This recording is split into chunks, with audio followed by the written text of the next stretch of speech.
Yo, you guys balance drama and comedy so well. How difficult or easy was it to do that?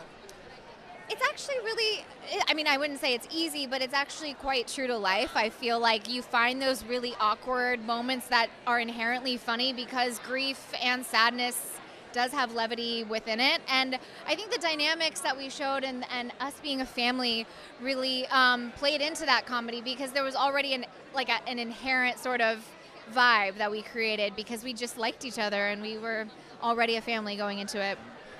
I interviewed Alexandra tonight. She said the same thing. She said, with something so heavy like this, you got to have jokes. So she said on the set, people were busting jokes, cracking it. Was that the vibe for you as well? Oh, definitely. There wasn't a morose sort of feeling because we knew what the subject matter was and we didn't need to push it. And so there was always sort of a lightheartedness to everybody. Mm-hmm. One of the most powerful scenes to me was when you were sitting down and you broke down crying with Nick. That was so powerful to me.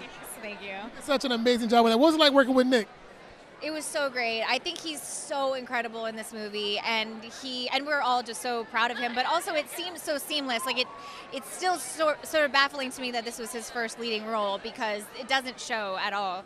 I think he's got a lot more leading roles in his future. He definitely impressed me. That was my first time seeing him like that. What was your first time when you met Nick? Do you remember your first impression when you met him? I met him on stage because I gave him a Teen Choice Award. I gave him a surfboard when I was 23 years old. So I don't know if that is meeting necessarily, but we laugh about that that's the first time we met, I guess.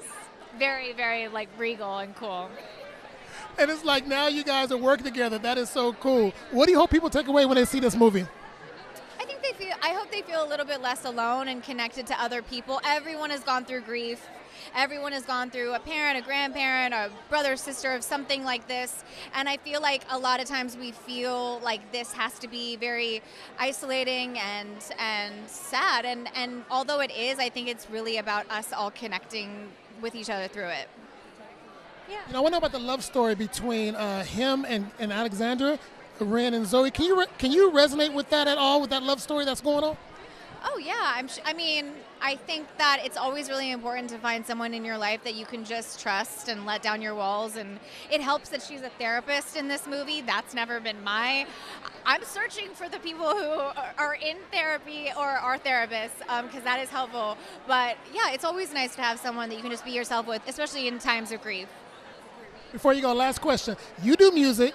Nick does music. Is there a possibility? I mean, you already gave him a little, the award. Is it possible you guys may collab and do some music? And if you did, what kind of music would it be? There is no way in hell that I am going to be a good enough singer to sing with Nick Jonas.